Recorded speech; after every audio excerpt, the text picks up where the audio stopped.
The Grand Hall of the Galactic Council was filled with the sound of whispers. Alien delegates from dozens of species sat in their seats, their eyes fixed on the tall figure standing at the center of the chamber. It was the human representative, Ambassador Daniel Reeve. His expression was cold, his posture rigid. He had not spoken a word since the meeting started. Across from him, High Chancellor Vexay of the Xilari Dominion tapped his long, clawed fingers against the polished table. His golden robes shimmered under the artificial lights, a display of wealth and arrogance. His voice was filled with condescension as he spoke. Humanity must understand its place in the galaxy, Vexay said, his mandibles clicking. You have refused our guidance for too long. Your people must accept the terms we offer. The Galactic Council does not negotiate with primitives. A ripple of amusement spread through the chamber. The other alien leaders chuckled, nodding in agreement. Some smirked, others whispered among themselves. To them, humanity was nothing more than a stubborn young species that had dared to challenge the established order. Daniel remained silent. His icy blue eyes scanned the room, studying the faces of those who had underestimated his people for so long. The insult did not anger him. It only confirmed what he already knew. The Council had never intended to treat humanity as an equal. This meeting was nothing more than a show, a way to force humans into submission. Another alien, a scaled being from the Vular Confederacy, leaned forward. Do not be foolish, human, he sneered. Your people are isolated, weak. You cannot stand against the might of the Galactic Council. If you refuse this offer, you will regret it. Still, Daniel did not speak. His expression did not change. He simply placed both hands on the table, exhaled slowly, and straightened his suit. Then, without a word, he turned around and walked toward the exit. The entire chamber fell silent. The chuckles stopped. The whispers faded. The amusement disappeared in an instant. Vexay's eyes widened. What are you doing?" he demanded. Daniel didn't stop. His boots echoed against the marble floor as he continued walking, his pace steady. He reached the large metal doors, which hissed open with a soft whoosh. Before stepping through, he paused and turned his head slightly. "We tried to talk," he said, his voice calm, almost too calm. "You refused to listen. Now we're done talking." And with that, he left. The doors sealed shut behind him. For several moments, the council chamber remained frozen. Then, chaos erupted. Delegates shouted over one another, voices filled with panic and anger. What does this mean? They can't just leave. We had a deal. This is unacceptable. Vexay slammed his fist on the table, his composure breaking. "Fools," he hissed. "You have no idea what you've just done." But the truth was, no one did. Far away from the council, aboard the UH Titan, the flagship of the United Human Fleet, Admiral Catherine Hayes received a single encrypted message from Earth. Negotiations failed. Proceed with Protocol Zero. A slow smile formed on her lips. The council had no idea what was coming. Daniel walked through the long corridors of the Galactic Council building, his expression unreadable. His escort of human security officers followed closely behind, their faces equally cold. None of them spoke. There was nothing left to say. The moment the doors to the chamber had shut, humanity had made its choice. The other species could laugh, mock, and dismiss them all they wanted, but they had just made the greatest mistake in the history of the galaxy. They had pushed humanity away. Outside, the sky above the capital world of the Council was a deep violet, streaked with the glowing lights of incoming and outgoing starships. The city beneath stretched endlessly, a metropolis of towering spires and sprawling complexes. This was the heart of galactic diplomacy, where empires had risen and fallen over millennia. But something was different now. The air felt heavier. The streets seemed quieter. It was as if the planet itself could sense the shift that had just taken place. Daniel stepped into the waiting human transport. As the doors sealed, a holographic display flickered to life in front of him. The face of General Marcus Trent appeared, his sharp features illuminated by the dim glow of the console. His voice was steady but carried an undertone of urgency. "Status?" the general asked. Daniel leaned back in his seat, exhaling slowly. "They spat in our faces again. They think we're weak. They think we'll crawl back, begging for scraps." Trent's expression darkened. "They don't know what they've just done." Daniel nodded. "Protocol 0 is confirmed." There was a moment of silence. Then Trent gave a single nod before the transmission cut off. The weight of those words settled over the transport like a storm cloud. It had taken decades for humanity to reach this point, to build up their strength in the shadows while pretending to be nothing more than another minor species. The truth, however, was far more dangerous.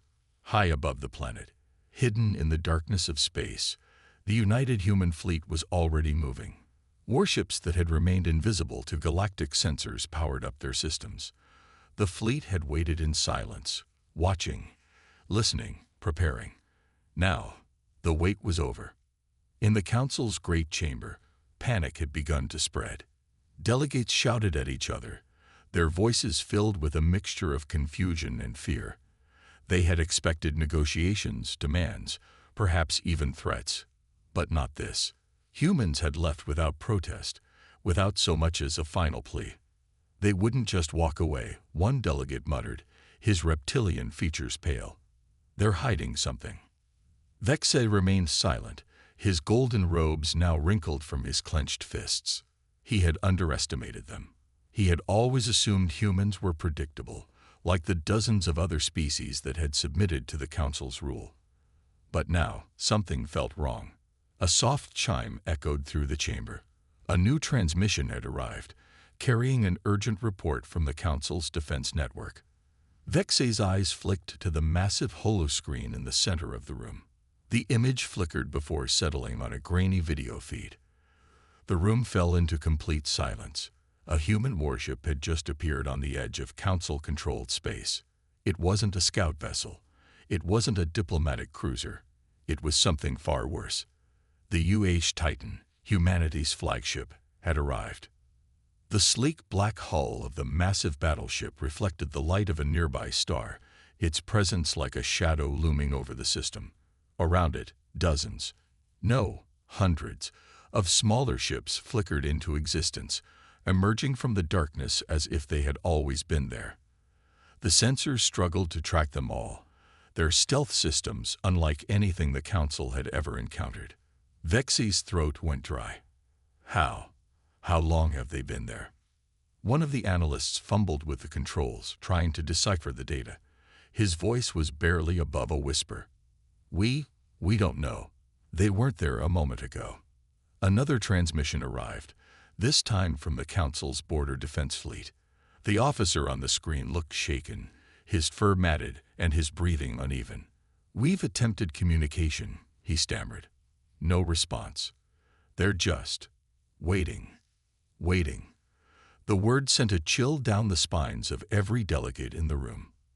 For centuries, the Council had believed itself to be the ultimate power in the galaxy. It had ruled with diplomacy when possible, force when necessary.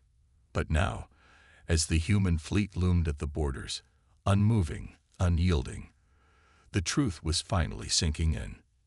They had made a mistake that could not be undone. The silence in the Council chamber was suffocating. The image of the human fleet remained on the massive holoscreen, unmoving yet filled with an unspoken threat. The delegates, once so confident in their control over the galaxy, now exchanged nervous glances.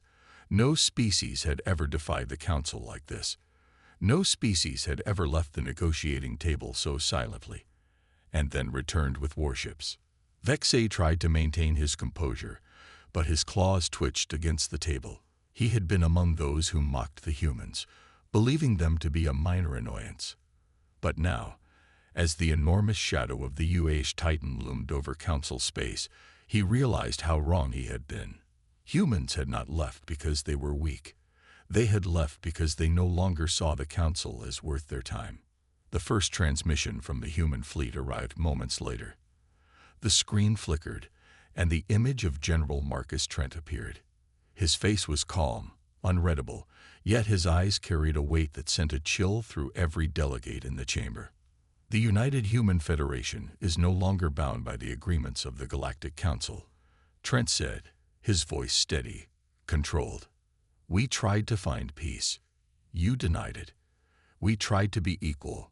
You laughed. We gave you warnings. You ignored them. Now, the time for words is over. The transmission ended abruptly, leaving the chamber in stunned silence. No demands, no ultimatums, just a simple statement of fact. Outside, in the vastness of space, the human fleet remained still, but only for a moment longer. Then the first human warships moved, not toward the Council capital, but toward key strategic locations across the Council's territory. In seconds, every major sensor station along the border flickered offline. Entire communication networks collapsed, leaving dozens of Council fleets blind and disconnected. Panic spread like wildfire.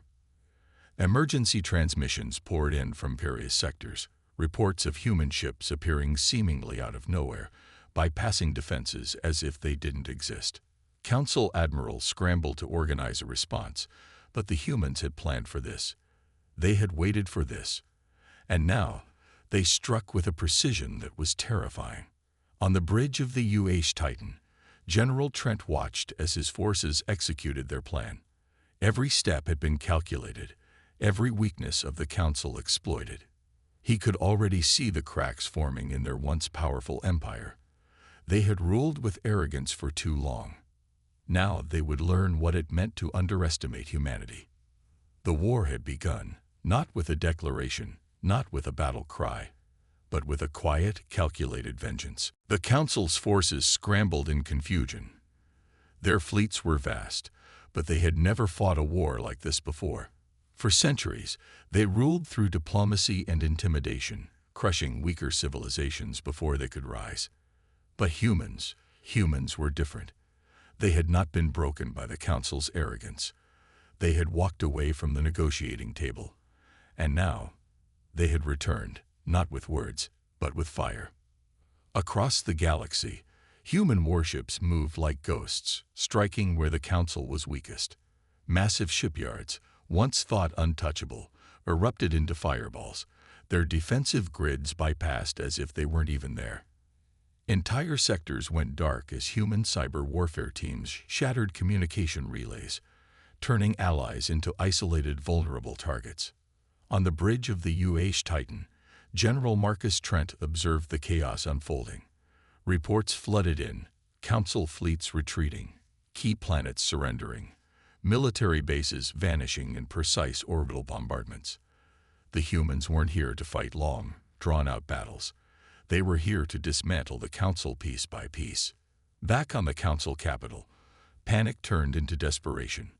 The High Chancellor called for an emergency meeting, but the Council chamber was filled with fear. Some demanded negotiations, others called for total war, but none of them had answers.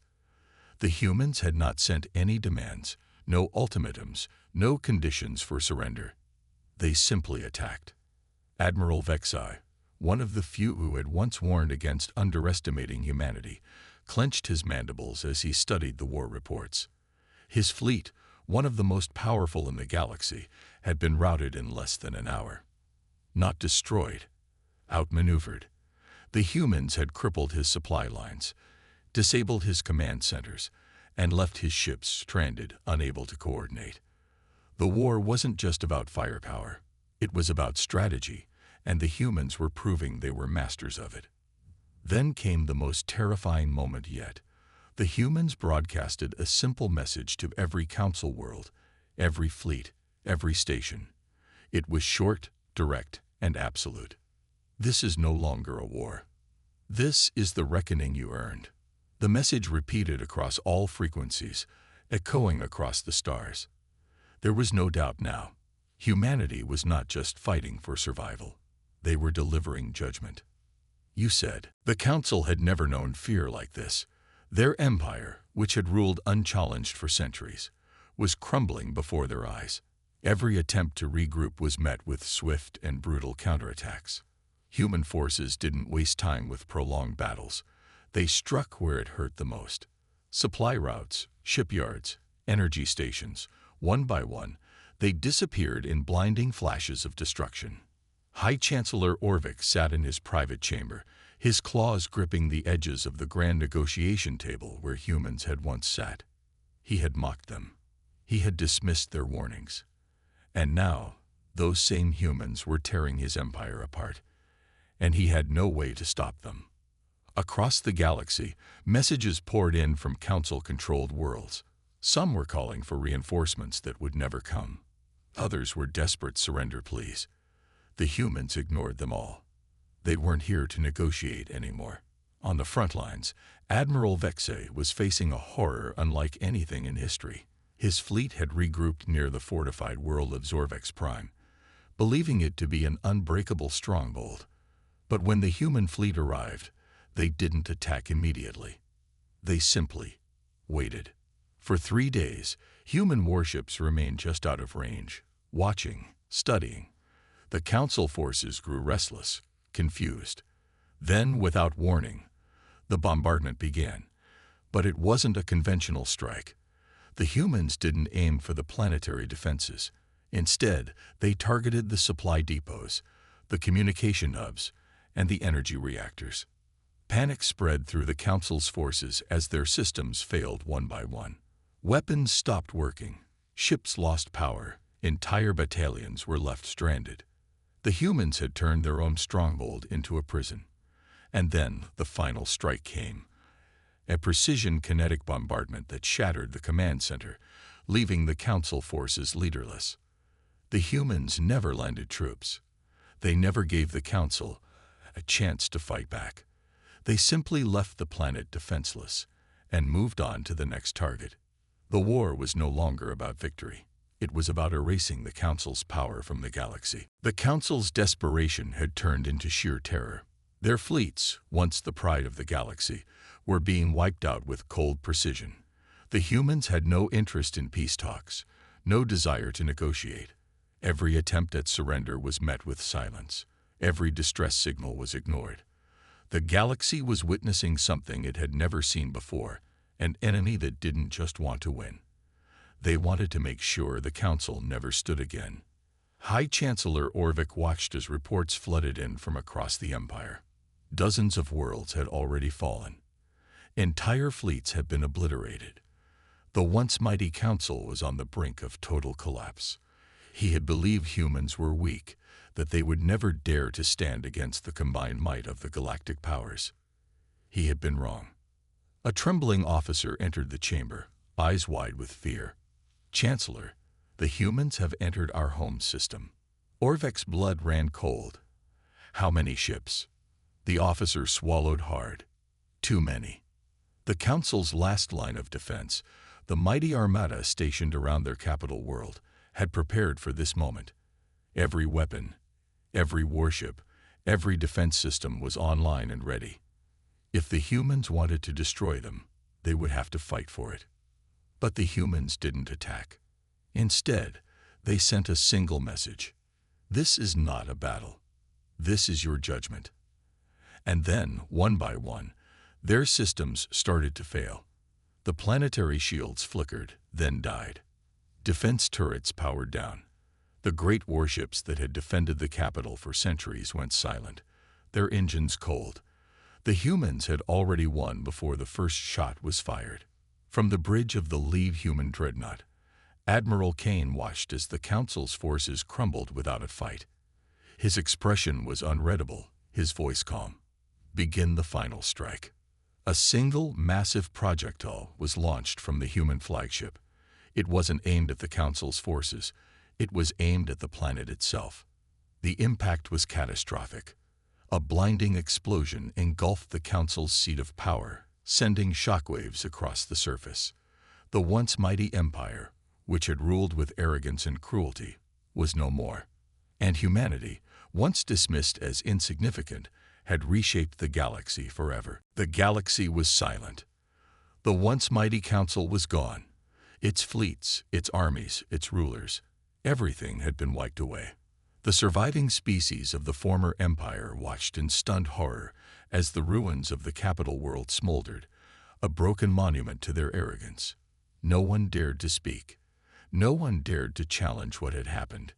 Humanity had done the impossible.